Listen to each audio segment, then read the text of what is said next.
ऐसा बच्चा जिसकी एक ही वक्त में दो जगह मौत होने का दावा किया गया है। नमस्कार, मेरा नाम है ऋषि। मैं आप लोगों को डरावनी कहानियां सुनाता हूँ। आप चाहो तो मेरे इस चैनल को सब्सक्राइब कर सकते हो। मैं आप लोगों को हर रोज नई नई और डरावनी कहानियां सुनाता हूँ। तो स्वागत है आपका हमारे एक और दिल दहला देने वाली कहानी में। जल्दी से आप सभी अपने अपने हेडफोन्स लगा लो। डर की दुनिया में आप सभी का स्वागत है। 8 मार्च 1921 को विस्कॉनिंस के वाके शहर में ओलॉनिंग स्टोन कंपनी के करीब एक तालाब में एक 5 से 6 साल के बच्चे की लाश तैरते हुई मिली। लाश को देखकर लगता था कि इस बच्चे को कई महीने पहले यहां डुबा कर गया था। बच्चे को शायद किसी नुकीली चीज से मारा गया और फिर तालाब में फेंक दिया गया।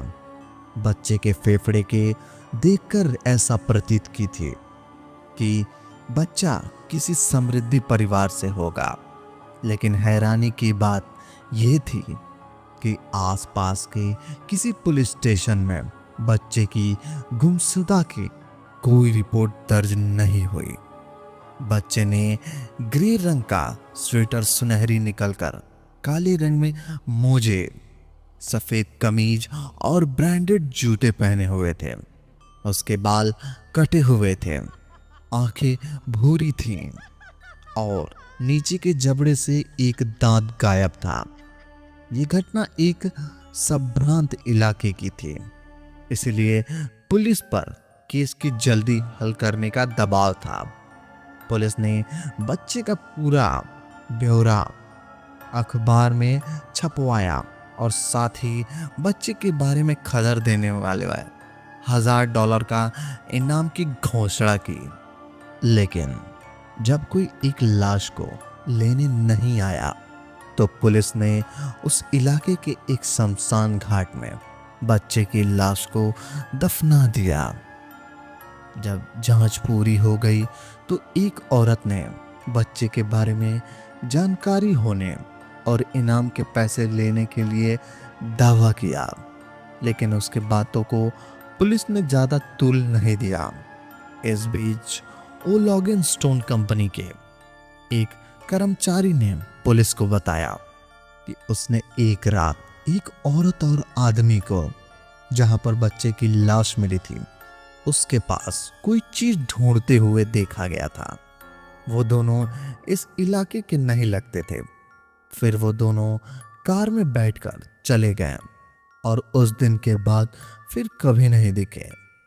इस बात पर पुलिस ने अंदाजा लगाया कि बच्चे को किसी और शहर के अमीर घर से अपहरण किया गया होगा और अपहरण शायद किसी जानकार ने ही किया होगा और बच्चा अपहरण करने को एक पहचान ले, इसलिए बच्चे को मारकर फेंक दिया गया। पुलिस को यह भी खबर मिली कि नकाब पहनने एक औरत एक बच्चे की समाधि पर फूल चढ़ाने आती है। तो क्या ये औरत के बच्चे पहले से जानती थी? क्या ये वही कार वाली औरत थी? पुलिस के पास इन बातों का जवाब नहीं था, लेकिन जिस औरत ने पैसों का दावा किया था उसने 1940 में मरते हुए अपने आप को उसी शमशान में दफनाने की इच्छा बयान की थी जिससे उस मासूम बच्चे को दफनाया गया था। तो क्या वो औरत बच्चे को जानती थी? इससे पहले ये कोई जवाब भी नहीं मिल पाया, लेकिन बच्चे को दफनाने के कुछ दिन बाद एडमंड लेमन नामक एक आदमी ने पुलिस से आकर कहा वो अखबार में बच्चे की फोटो देखकर यहाँ आया है और ये उसका बच्चा है।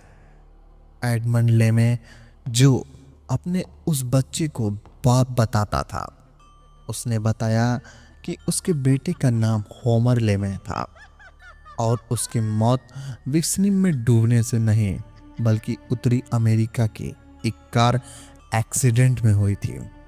उसने समय भी वही बताया जब बच्चे की लाश मिली थी, लेकिन पुलिस को एडमंड लेमेन की बातों पर यकीन नहीं था।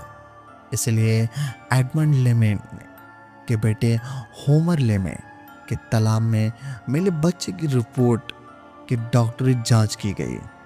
डॉक्टर ने निष्कर्ष निकाला कि दोनों बच्चे की रिपोर्ट लगभग समान थी। तो क्या होमर लेमेन की तालाब में मिले बच्चा था? लेकिन एक बच्चा एक ही समय में दो जगह कैसे हो सकता था? जांच एजेंसी एडमंड लेमेन द्वारा बताए गए एक्सीडेंट के बारे में कोई जानकारी नहीं निकली। इसलिए एडमंड लेमेन के दावे को झूठा माना गया। लेकिन पुलिस और जांच एजेंसियां तालाब में डूबने बच्चे की मौत का कारण और उसके कातिल को आज तक ढूंढ पाई, और बच्चे की मौत का राज उसके मौत के साथ ही दफन हो गया। ये बात तो सोचने वाली थी कि एक ही समय पे उस एक बच्चे का दो जगह पर मौत कैसे हो सकता था। लोगों को आज तक इस पहेली का कोई भी सुराग नहीं मिला। इसलिए इस केस को उन लोगों ने कभी भी सॉल्व नहीं कर पाए। आपको क्या लगता है, क्या हुआ होगा उस बच्चे के साथ?